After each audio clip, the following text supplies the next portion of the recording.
10 Unexplained Mysteries from Arkansas. Don't let the serenity of the Arkansas landscape fool you. The natural state has more than enough of its dark secrets and skeletons in the closet to ruin the serenity. Read on to find out the 10 creepiest. 1. Old Mike. About 3,100 people live in the Nevada County town of Prescott. One man in particular keeps people coming to see him face to face. But he's been dead for more than a century and almost everything about him is a mystery. His story is living on through stories of those who once met the man known as Old Mike. Ken Petter will tell ya, Attorney General. The place is haunted and Old Mike's visiting a ha-ha. He laughs. The latest exhibit isn't helping. Oh, and here's something. He was crippled in the right arm and leg, Petter adds. Petter runs the Nevada County Depot and Museum, a shrine for Prescott and the area. There's one person Prescott is known for, however, that some people here can tell you all about. Most of the stories are he had a designated closet in the back of the funeral home. Petter continues, it's a man only ever known as Old Mike. He started coming around Prescott way back in 1908. He'd come in on the train selling stationery like pencils. He'd head out the next day, until April of 1911, when someone found him under a tree in City Park dead. We talk about what Prescott is popular for, and it would be a little dead man that was found in the park many years ago that nobody ever claimed, says Cherry Wilson, the deputy Nevada County clerk. While people like Wilson know all about Old Mike, no one really knows who he was or when he died. No one knew his real name, where he was from, or any relatives. So, all they knew to do back then was embalm his body and put it on display outside the old Cornish funeral home and wait for someone to eventually claim him. That was in 1911. But you see, when they said let's go see Old Mike, people like Cherry still got to see him. And if you didn't go, because Old Mike remained embalmed and on display, you were the biggest chicken that ever lived, she says. Until 1975 there was no funeral and no burial. He stood rather, in front of the funeral home for years before finding a home in a back closet inside the building, and they'd walk down the hallway and there was a curtain and you had to pull the curtain back in, and then there's like a drawstring light and someone had to reach in and pull the drawstring, Petter says. And everybody was like running out screaming. You had to scream whether you were scared or not. Of course, I was always scared, because I was scared of the funeral home, much less Old Mike, Cherry says. For decades, people visited Old Mike, who, in death, became a fixture in Prescott. So, it's not like he was dead. He was like part of the community, Petter says. Meanwhile, the embalmed skin of what was likely an Eastern European man became charred by the sun. Gasp. And his teeth were wood. They were petrified, Cherry says. We're told they likely changed his suit here and there, but people were able to come see a dead man whenever they wanted. It was just part of growing up here in Prescott, she says. Most people never saw a problem with it. It's like, coming to see your relative almost, Petter says. Until 1975, when at the request of a man who made it his mission to have Old Mike buried, requested then Attorney General Jim Guy Tucker do something about it. 64 years after Old Mike's death, Tucker wrote the letter asking the funeral home to officially put Old Mike to rest. It was a private service and only 7 people were invited, says Petter. It was kind of hard to believe to keep somebody that long, says William Mullins, with Diane Cemetery. Mullins works in the cemetery where Old Mike was finally buried. Prescott's known for it, but it's still kind of unbelievable, he says. A headstone is now the closest you'll come to visiting Old Mike, but if anyone misses seeing him, there's a replica at the museum, and, just like it used to be, it sits in a back closet. Open that curtain complete with the drawstring and there he was, Mullins says. 2. Ghost lights. Unlike some of other Arkansas hauntings, the Gurdon ghost light is a present phenomena and not something that's only been seen in the past. It's been seen on television, photographed by tourists, and generally accepted as existing. Unsolved Mysteries even came to town to document it in 1994. The mystery isn't whether it exists or not. The mystery is what exactly the light is. The local people tell a legend to explain the light, but Unsolved Mysteries told a different one. A common theme to both legends is that the ghostly apparition is a railway worker. The location is still in use by the railways, and the way the light moves would remind you a railway worker carrying a lantern. One of the legends is historically accurate. In 1931, William McLean, A Missouri Pacific Railroad foreman fired Louis McBride, or Louis McBride. McBride then killed McLean. The events leading up to the murder are a bit sketchy. Some sources say the argument was because McBride sabotaged a section of track and caused a derailment. Others says McBride was asking for more hours and McLean wouldn't give them to him. An article from the Southern Standard, an Arkadelphia paper, in 1932, states McBride told the sheriff that he killed McLean because McLean accused him of being the reason that there was a train accident a few days prior. So, this is likely the true legend. Either way, McLean was beaten to death with a railroad spike maul. McBride was later sentenced to death by electrocution and executed on July 8, 1932. He's listed in the execution records as McBride,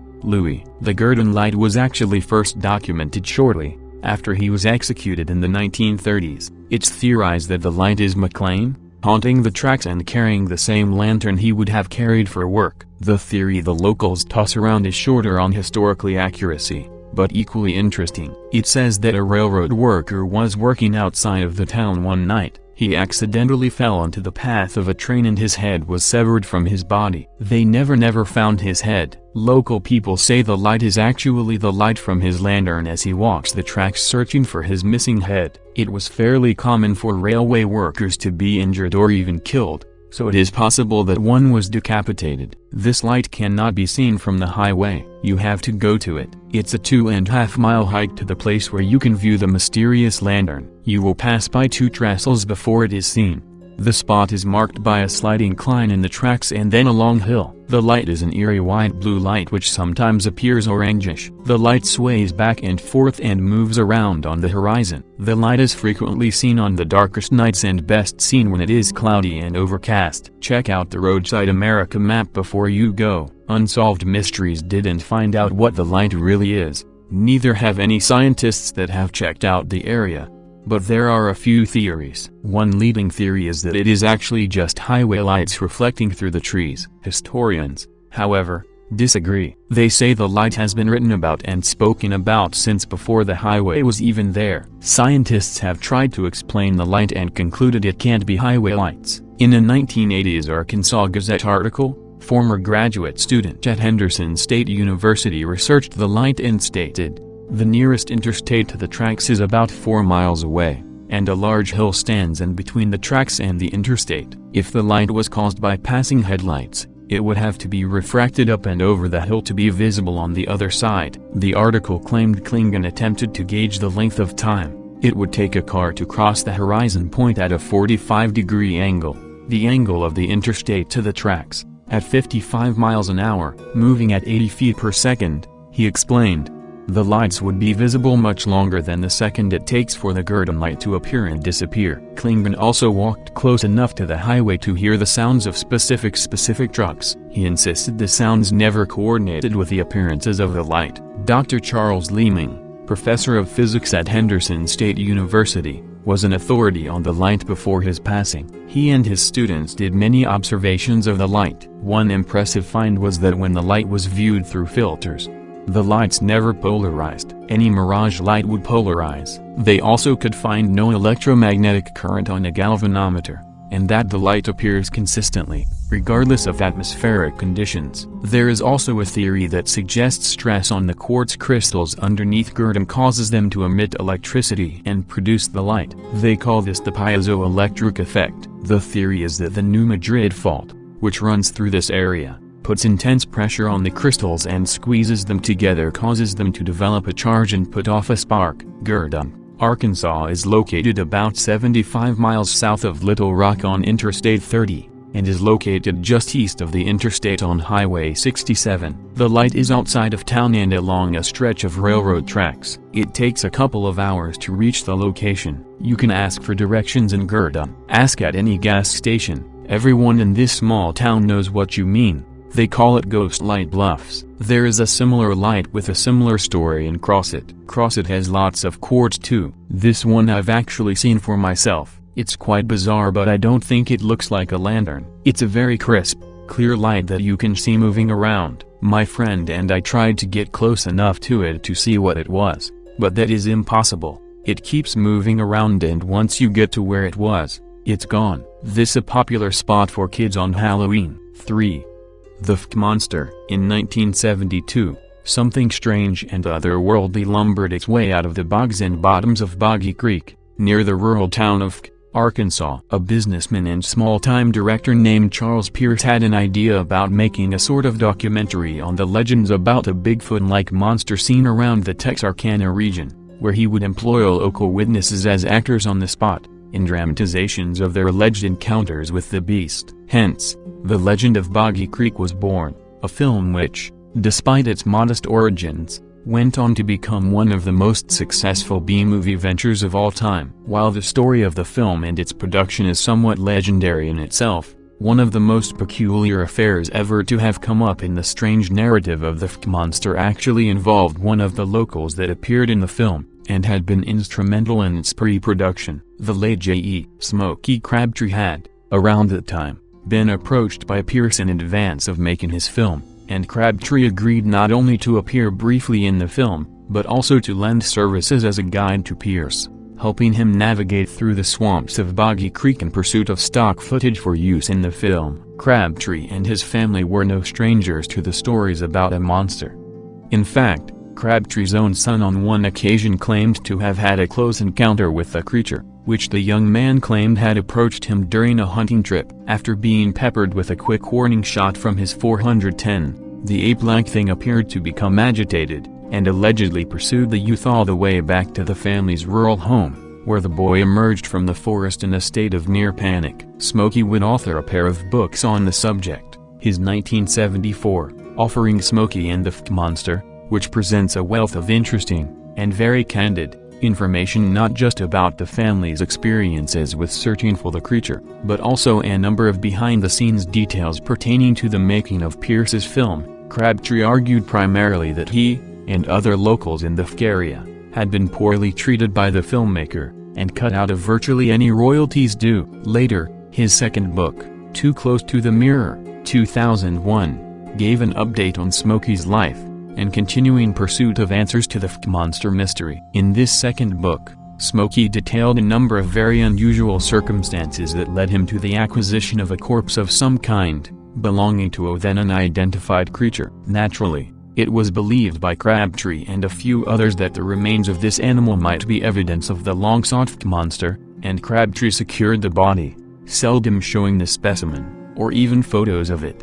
Apart from a local jamboree event Crabtree hosted, during which the remains were displayed under glass, and shown for a small admission fee. At that time, Crabtree described that opinions were very mixed about the creature, ranging from something that looked very human, to something which, as Crabtree himself put it, part cat mixed with something else. Shortly after the display, which effectively put the word out in the area, that Crabtree had something that at least might be the legendary beast of Boggy Creek, he began to receive a series of unusual inquiries about the creature. The first of these came from a man from Texas, who claimed that the remains had belonged to him. Whether he had been inferring it was an exotic pet, or something else, remains unclear. After dumping the remains in the forest near Texarkana, he then reconsidered the situation and, upon returning to where he had left it, found someone had already collected the body. Crabtree did not believe the story shared by this individual, and finding several inconsistencies in the story,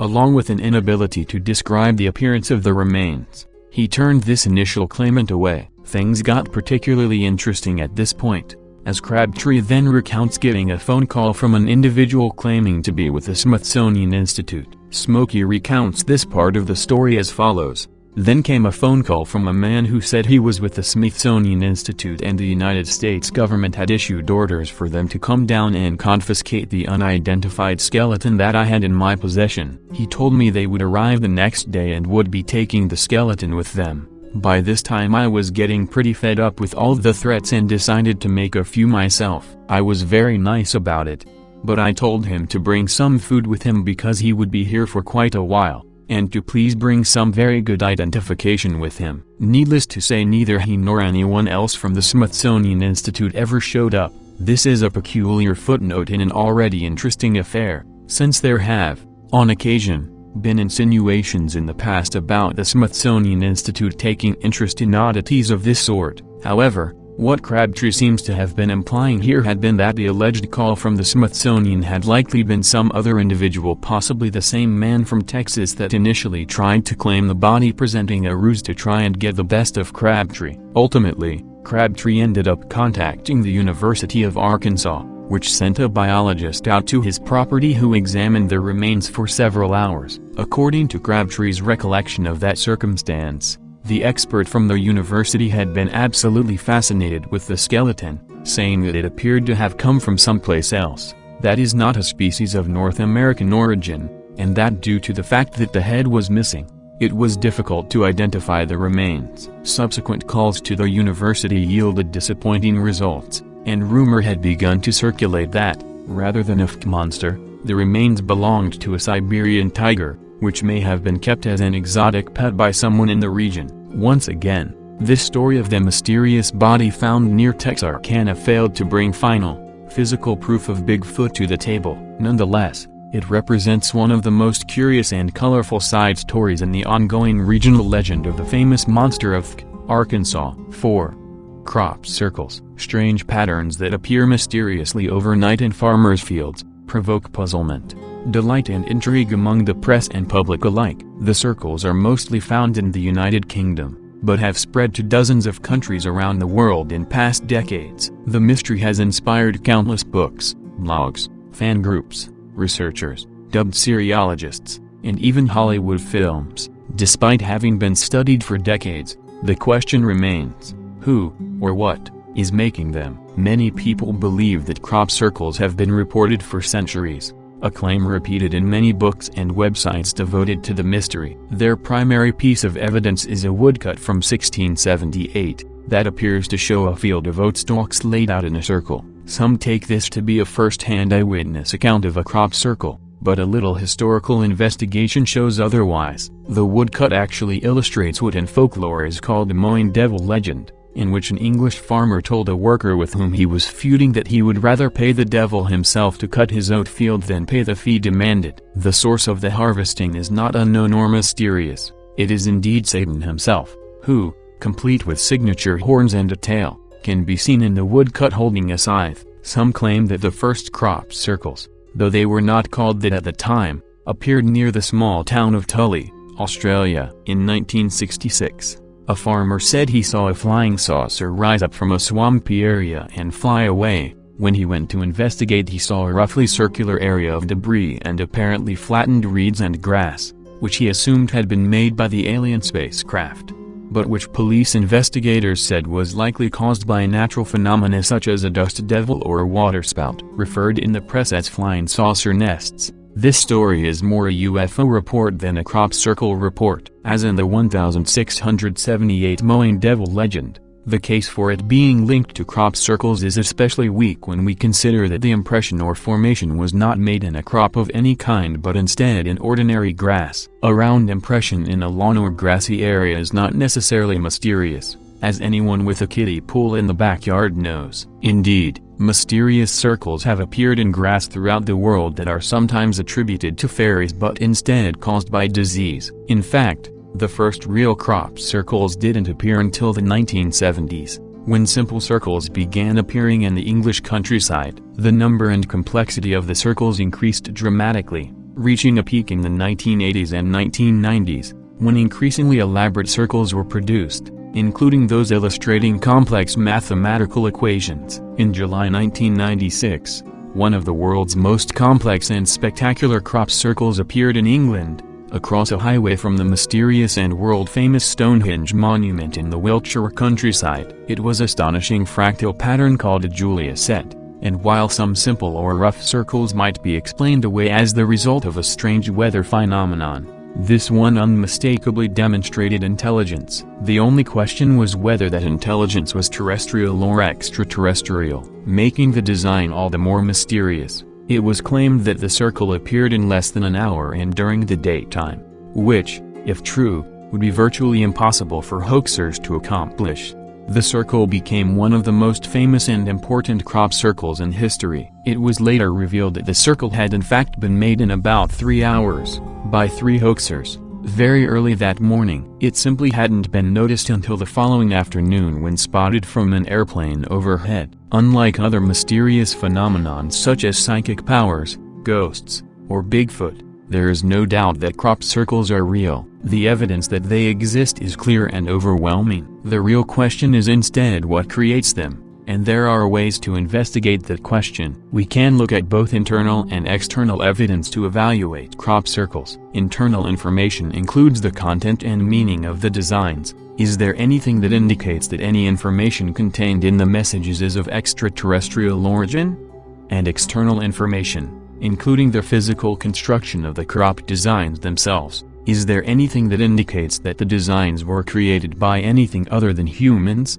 Crop circle enthusiasts have come up with many theories about what create the patterns, ranging from the plausible to the absurd. One explanation in vogue in the early 1980s was that the mysterious circle patterns were accidentally produced by the especially vigorous sexual activity of horny hedgehogs. Some people have suggested that the circles are somehow created by localized and precise wind patterns, or by scientifically undetectable Earth energy fields and meridians called ley lines. Others, such as molecular biologist Horace Drew, suggest that the answer lies instead in time travel or alien life. He theorizes that the patterns could be made by human time travelers from the distant future to help them navigate our planet. Drew, working on the assumption that the designs are intended as messages, believes he has decoded crop circle symbols and that they contain messages such as believe there is good out there, beware the bearers of false gifts and their broken promises, and we oppose deception, all, presumably, in English. However, these odd, pseudo-biblical messages undermine the credibility of the crop circles, or at least the meaning read into them. Of all the information that an extraterrestrial intelligence might choose to convey to humanity, ranging from how to contact them to engineering secrets of faster-than-light travel, these aliens chose to impart intentionally cryptic messages about false gifts, broken promises, and hope for mankind, along with what seems to be a reference to a popular The X-Files slogan. Many who favor an extraterrestrial explanation claim that aliens physically make the patterns themselves from spaceships. Others suggest that they do it using invisible energy beams from space, saving them the trip down here. Still others believe that it is human, not extraterrestrial, thought and intelligence that is behind the patterns, not in the form of hoaxers but some sort of global psychic power that manifests itself in wheat and other crops. While there are countless theories, the only known, proven cause of crop circles is humans. Their origin remained a mystery until September 1991, when two men confessed that they had created the patterns for decades as a prank to make people think UFOs had landed. They had been inspired by the 1966 Tully UFO report. They never claimed to have made all the circles. Many were copycat pranks done by others, but their hoax launched the crop circle phenomena. Most crop circle researchers admit that the vast majority of crop circles are created by hoaxers, but, they claim, there's a remaining tiny percentage that they can't explain. The real problem is that, despite unproven claims by a few researchers that stalks found inside real crop circles show unusual characteristics, there is no reliable scientific way to distinguish real crop circles from man-made ones. 5. The Crawford Disappearance. She sat on the couch, stringing bins, while the family dog lay nearby. The scene was so serene. It could have been drawn as the cover for a greeting card. The Crawford home on Clifton Street in Camden, Arkansas, built in 1909, was often described as stately with its two-story, fluted, white columns and neoclassic architectural style. It is, however, better known, not for its grandeur, but for its link to one of Arkansas' most enduring mysteries. Sometime between 8:30 and 11:30 p.m. that cold March night more than 50 years ago, Crawford vanished without a trace. Crawford was born Maud Robinson on June 22, 1891 in Greenville, Texas. When she was 9 years old, her mother died, and she moved to Warren, Arkansas, to live with her grandmother. A bright, inquisitive girl, she graduated as valedictorian at her high school and attended the University of Arkansas at Fayetteville. She married Clyde Falwell Crawford in 1925, and in 1927, was admitted to the Arkansas bar, becoming the first female attorney in the history of Camden. She practiced at the same law firm in which U.S. Senator John McClellan had been a partner. She was well known about town and was frequently seen walking her Dalmatian or driving her dark blue, two-door 1956, Mercury sedan. Active in civic affairs, she had won awards for her contributions to the community. But when she disappeared, it was not just Camden that stood up and took notice. It was the whole country. Her story made national headlines because of her ties to McClellan. He was chairing a Senate inquiry into organized crime, and speculation arose that Maud may have been abducted by the Mafia in retaliation against McClellan. But when no threat or ransom note was ever received, friends and neighbors were mystified as to why anyone would want to harm Crawford. 2 weeks after the disappearance, Police Chief G.B. Cole was quoted in the Camden News as saying, "We have not turned up a single clue." Of that night, only a few facts are known. At 8:30 p.m., Maud's cousin phoned and talked to her for a while. Everything seemed normal. Clyde had gone downtown to see a movie at the Malco Theater. Afterwards, he stopped by Carter Liquor Store for a few beers before returning home at 11:30 p.m. The lights and television were still on, and a pan of beans was on the dining table. But Crawford was gone. Her clothes were in the closet, her car was in the driveway, and her purse was in the living room. Her billfold still had $142 in it. Her dog, Dow, was unharmed and resting peacefully on the floor. Nothing was missing, except her. Shortly after his wife's disappearance, Clyde Crawford sold her car to a friend, and it ended up in the possession of Don Harrell, a student at Hendrix College in Conway. One evening in April 1957, Harrell and a friend found a grocery store receipt under the car's front seat. It was dated March 2, 1957, the same day Crawford had disappeared. A Camden telephone number had been written on the back of the receipt. Harrell sent the ticket to Chief Cole, thinking it might have some significance. Cole thanked Harrell for the potential evidence, and said he would add it to the case file. Harrell never heard any more about it. In 1969, the probate court of Ouachita County declared Maud Crawford dead, a victim of foul play. For nearly 30 years after her disappearance, the Maud Crawford case remained unsolved and shrouded in the myth and mystique of a small southern town's nostalgic past. Then in 1986, Camden native and award-winning actress, screenwriter, producer, and director Beth Brickell wrote a newspaper expose, blowing the lid off a cover-up that had scared some people into decades of silence. At the time of Crawford's disappearance, Brickell was attending the University of Arkansas at Fayetteville and never imagined that one day she would be the person to elicit the long-hidden truths about Crawford's disappearance.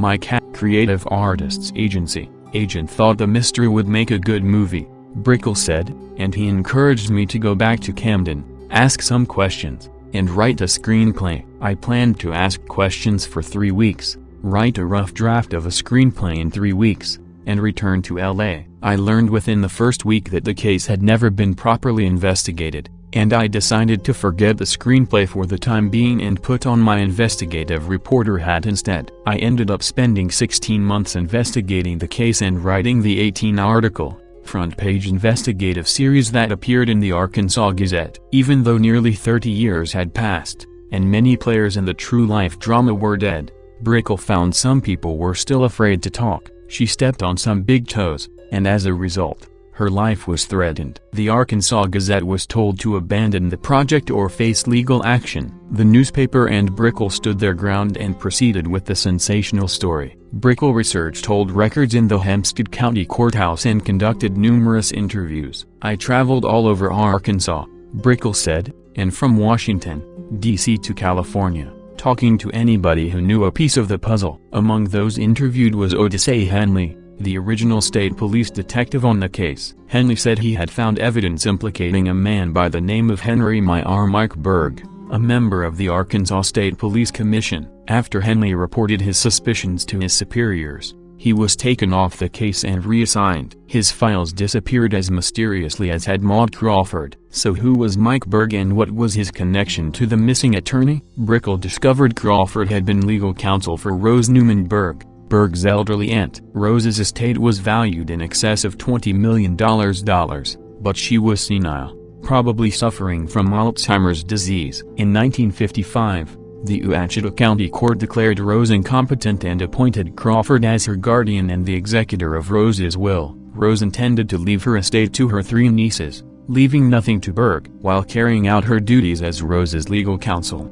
Crawford discovered fraudulent deeds that conveyed Rose's valuable real estate holdings and oil royalties to Berg. Before Crawford could have the deeds decreed null and void, she disappeared, and so did Rose. Berg's will. Berg ended up with his aunt's entire fortune after settling a claim by her nieces. None of these shenanigans were made public in 1957. Publicity from Brickell's articles, however, caused the Crawford case to be reopened. The prosecuting attorney subpoenaed Berg's bodyguard, Jack Doris, but Doris had cancer and died without talking. Berg died in 1975, 11 years prior to Brickell's investigation. No charges were ever brought against anyone. There lies the tragic tale of greed and murder. Where Crawford's body lies is anybody's guess.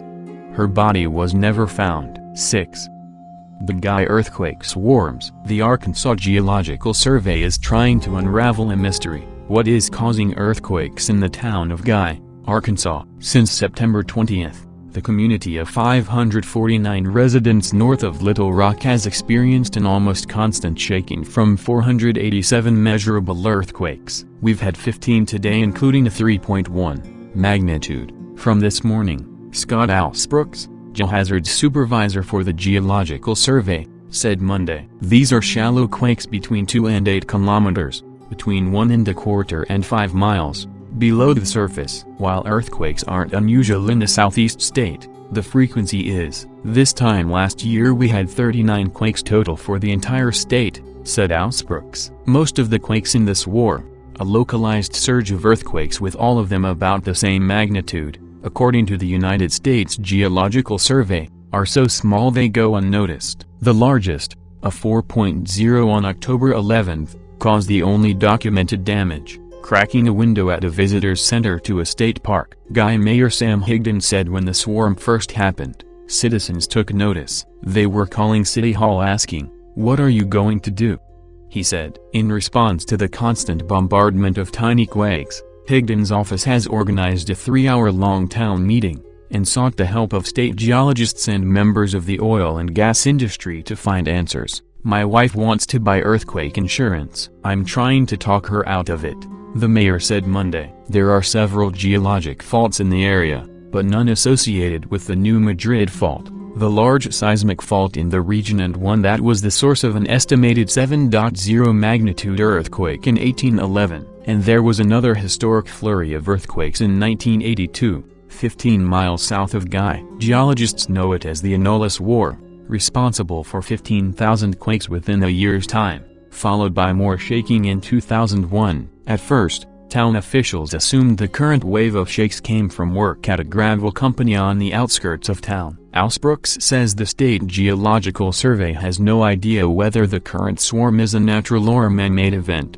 but his office is seriously exploring the latter. "We see no relation to the drilling in the area, but we haven't ruled out a connection to the saltwater disposal wells," he said. According to the Arkansas Oil and Gas Commission, there are at least a half-dozen disposal wells within a 500 square mile zone around that Guy. Licensed by the state of Arkansas, disposal wells are a byproduct of the oil and gas industry, and are used to inject drilling wastewater back into the earth after drilling. Alsbrooks said drillers inject wastewater into the earth at high pressure, and in the area around the town the disposal wells go as deep as 12,000 feet. He points to incidents in Colorado in the 1960s at Rocky Mountain Arsenal, where deep water injection was tied to earthquakes. Last week the state of Arkansas issued a moratorium on new drilling permits. Lawrence Bengal, director of the Arkansas Oil and Gas Commission, said previously his office required only monthly reports outlining the operations of injection wells. "We're asking well operators to provide daily reports now,"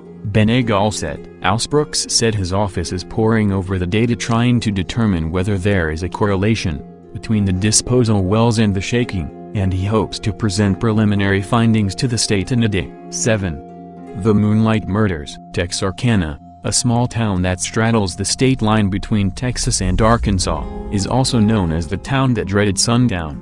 thanks to the 1976 horror flick of the same name. Set in Texarkana and based loosely on a string of local slayings, the proto-slasher film came out just 2 years after the Texas Chainsaw Massacre and Black Christmas, and 2 years before Halloween. Yet the true story behind the Texarkana Moonlight Murders is as chilling as anything seen on the silver screen, and made all the more unsettling, because the case remains unsolved nearly 70 years later. The mysterious Moonlight Murders rocked the sleepy southern town of Texarkana in 1946. Police on either side of the state line struggled to work as one while the killings themselves possessed the iconic quality of urban legend. Young couples parked at the end of a lonely country road, savaged after the sun went down. In fact, some claim that the infamous campfire tale of lovers who catch a report of a hook-handed killer on the car radio only to discover a bloody hook hanging from their back door can be traced to the Texarkana Moonlight Murders. The killer,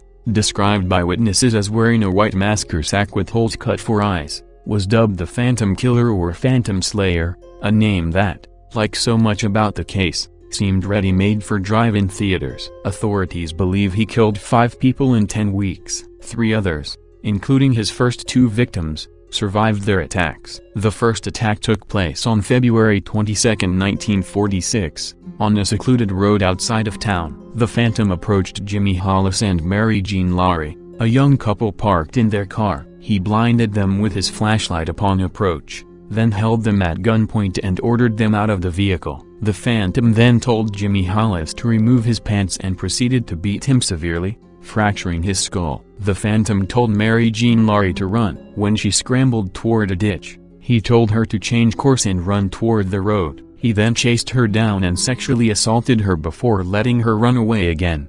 In spite of the savagery of their attacks, both Hollis and Laurie survived. Others were not so lucky. In March, Richard Griffin and Polly Ann Moore were found dead in their parked car at the end of a secluded road. A few weeks later they were joined by another young boy and girl, Paul Martin and Betty Jo Booker. Booker was the Phantom's youngest victim, at only 15 years old. In the first week of May, the Phantom Killer attacked what are his last official victims, a husband and wife, in their farmhouse northeast of town. Virgil Starks was killed by 2 shots to the back of the head, but his wife Katie survived, in spite of being shot twice in the face and having to run down the street to a neighbor's house to get help. While the Phantom was on the loose, Texarkana was like a city under siege. Residents armed themselves and curfews were set for local businesses.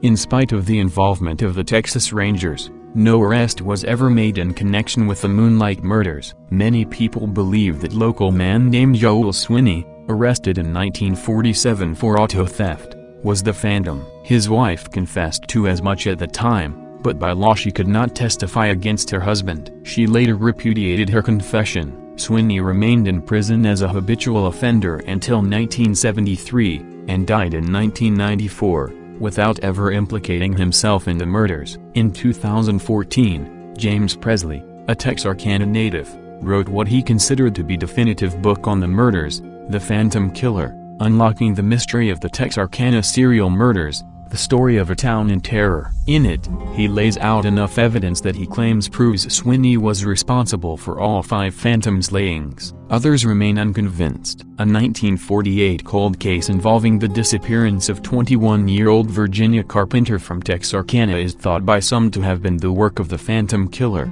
though Swinney was already in prison by the time. And in 1999 and 2000 an anonymous woman contacted surviving family members of the Phantom's victims to apologize for what her father had done. But Joel Swinney never had a daughter. Regardless of the killer's true identity, the town he traumatized has never been the same since the spring of 1946. Yet while other towns may have tried to forget such a gruesome legacy, Texarkana embraced it. When the town that dreaded sundown was filmed there in 1976, locals were cast as extras. Every year around Halloween, the movie is screened at Spring Lake Park, near where one of the murders took place. The Texarkana murders remain unsolved to this day. Whoever hid behind that white mask, chances are that after almost 70 years he no longer lurks on the streets of Texarkana, as the tagline to the town that dreaded sundown suggests. Yet his legacy lives on, haunting the country roads of Texas and Arkansas beneath the glow of the moon. 8. The Edwards Murder. Police Department. was arrested Friday at his office and charged with first-degree murder in the death of Mrs. Linda Edwards, 29, whose body was found in a remote area about 15 miles south of here in February. Mrs. Edwards, a radio dispatcher for the Garland County Sheriff's Department, had been missing since August 22, 1976. Mrs. Edwards, who had been divorced for about 3 years and had 3 children, was 4.5 months pregnant at the time of her disappearance. Police believe Abernathy was the father of Mrs. Edwards' unborn child, Garland County Sheriff Leon Barlow said Friday. Abernathy was under investigation in the case from the very beginning, Barlow said. Abernathy, a 10-year veteran of the police force, is married and the father of 2 children. He was arrested by State Police Lieutenant Kenneth McFerrin and Hot Springs Police Chief Grover Douglas. He is being held in the Malvern City Jail on $25,000 bond. Police conducted an intensive search for Mrs. Edwards after her abandoned car was found on a road just off Arkansas 290 south of here, but found no trace of her. Police searched a large area of the mountainous, wooded area, and scuba divers explored areas of Lake Catherine near where the car was found as part of the search. Her remains were found about 6 months later by a wolf hunter walking on Jack Mountain, about 8 miles from where her car was found. The state medical examiner ruled that she had been killed by several blows to the head. The type of weapon used was unknown. State police questioned more than 150 persons in their investigation, which spanned 7 months. Police turned the results of that investigation over to Perot's attorney, John Cole of Sheridan, in March, according to Major W.A. Tudor, head of the State Police Criminal Investigation Division. Tudor said he did not know why Cole delayed 3 or 4 months to file charges in the case. Barlow said he thought the prosecuting attorney had wanted to conduct his own investigation of the case before filing charges against Abernathy. "I'm sure they were checking every detail to see that there were no flaws in their case," Barlow said. "I don't feel they were laying back on it. They were just doing a real good, thorough job." In September, friends and relatives established a reward fund of $1,000 for anyone who provided information leading to the discovery of her whereabouts. The fund was later converted to a trust fund for the benefit of Mrs. Edwards' children. Mrs. Edwards was last seen at 12:55 p.m. on August 22, driving south on Central Avenue here in her car. She was alone. She had left her children in the care of a babysitter about 10 a.m., and when she did not return that night, the babysitter called the police to report her missing. Police found Mrs. Edwards' car the following day on a dirt road just off Arkansas 290 about 8 miles southeast of here. Mrs. Edwards, a native of Hot Springs, had worked for the sheriff's department about 6 months before she was killed. She had previously worked as a bartender. 9. John Glasgow vanishes. Remains of Little Rock construction executive John Glasgow were found Wednesday, 7 years after his initial disappearance at Petit Jean State Park in Conway County. The executive worked as CFO of CDI Construction Company of Little Rock before his disappearance January 28, 2008, last seen leaving his Little Rock home. Arkansas Business First reported the news of John Glasgow's remains Wednesday evening. He was found by hikers about 150 yards off Red Bluff Drive at the state park. Arkansas State Parks officials said the area was remote and rugged where John Glasgow was found. Conway County Sheriff Mike Smith told a business publication that the skull was sent to the Arkansas State Crime Lab for identification, where the DNA of family members was used to confirm John Glasgow's identity. John Glasgow's vehicle was found days after his disappearance at Mather Lodge on Petit Jean Mountain. 3 years after his disappearance, the former CFO was declared dead. Roger Glasgow, John Glasgow's brother, was the only family member to speak at a 4 p.m. news conference Thursday at the Wright Lindsay and Jennings law firm in Little Rock. Addressing the media, Roger Glasgow expressed both relief and sadness in response to the discovery. "We've lived with this tragedy," John Glasgow's brother said of himself and other family members. "Time has worn off some of the raw edges, but this event has kinda reopened the wounds." Though John Glasgow's remains have been found, Roger Glasgow said there is still not closure and that a mystery remains as to whether the death was an accident or caused by another individual. He told reporters that he suspects foul play was involved and wants the incident thoroughly investigated. "If there is a perpetrator that has caused the death, we want him found and be brought to justice," Roger Glasgow said. His brother added that a cadaver dog was used to search for additional bones atop Pettigene Mountain. Metal detectors were also used to find any zippers, rings or buttons that might help find any additional evidence of John Glasgow's cause of death.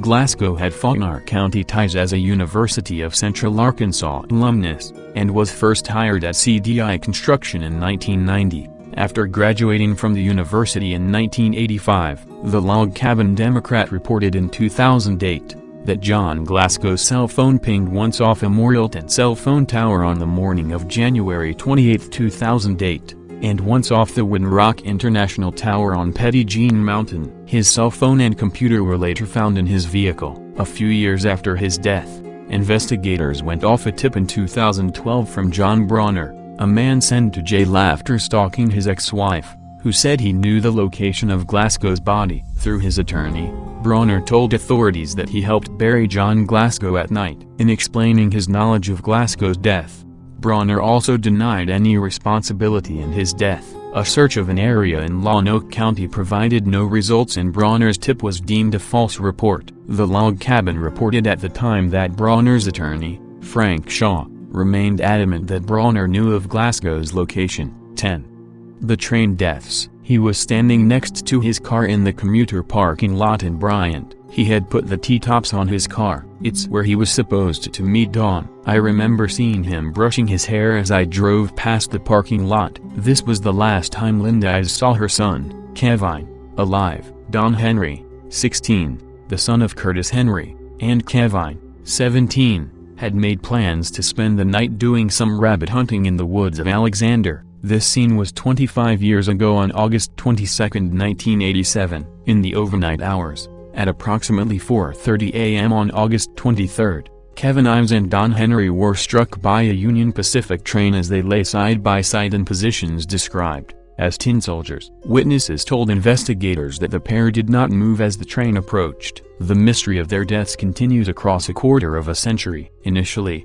the deaths were ruled as accidental by Fahmy Malik, the state medical examiner at the time. The families of Ives and Henry fought the ruling and, following a determination by a grand jury in Saline County in 1988, the deaths were ruled as homicides. Leading the grand jury investigation were Dan Harmon, who had been appointed to serve as a special prosecutor, and Richard Garrett, a deputy prosecutor for Saline County. According to current Saline County Sheriff Bruce Pennington, the case remains open and investigation into the deaths is continuing. Lieutenant Michael Frost is supervisor of the Criminal Investigation Division of the Sheriff's Office, and is the only investigator assigned to the case. To this date, no charges have been filed related to the deaths. In an interview with the Saline Courier, Linda Ives described her son as a water bug who loved to ski. His first time was at 3 years of age. We tied 2 small skis together and pulled him behind the boat in one of the coves at the lake. The water was smooth and perfect for learning. Ives said her son was a natural at the sport and before long he had progressed to slalom. She also said,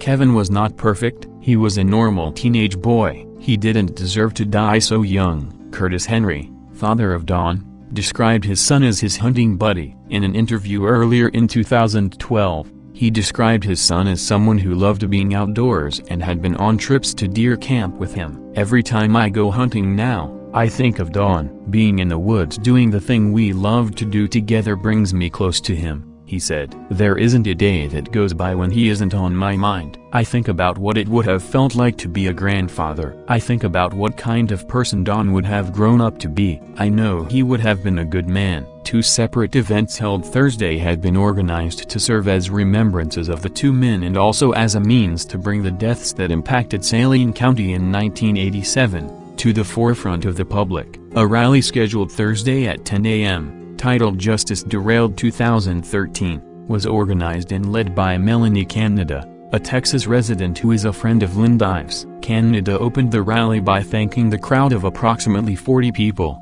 for coming to the steps of the Arkansas state capitol to show support for Linda Ives, and the effort to bring those responsible for the deaths of the 2 men to justice. By the end of 2013, said Canada, we will be standing on the steps of the Capitol in Washington, D.C., because this case is so well known. It can't be ignored. Canada pointed to the recent developments involving the release of the West Memphis 3 inches and the Trayvon Martin case in Florida, as evidence that change can be expected if attention is given to what has become known as the Boys on the Tracks case. A candlelight vigil was held Thursday night at the gazebo on the Saline County Courthouse lawn. At both venues, speakers recounted memories of the 2 young men as well as those who spoke of allegations that the deaths were covered up by what they described as the good old boy system in Saline County. Terry Lucy identified himself as a friend of Ives, and told the crowd that his memory of the deaths is one which he will never forget. He referenced 1987, by saying, "In the absence of war and danger, we never expected to be burying our friends." Kevin knew how to live his own life and lived it without regret. "He squeezed more life out of 17 years than anyone I know." Linda Ives spoke at both events and urged a stronger focus on the case to bring the case to closure and those responsible for the deaths to be held accountable. Ives also noted the developments in 2011, regarding the release of Damian Eccles, Jesse Miscoli Jr. and Jason Baldwin, otherwise known as the West Memphis 3, who had been convicted of the murders of 3 young boys in 1993. The parents did see some justice from all these developments. A grand jury reversed its original verdict of probable homicide to definite homicide, and Arkansans haven't forgotten the Boys on the Tracks. Residents honored their memory with a memorial last spring, after 25 years, though. It appears as if the case will forever remain unsolved.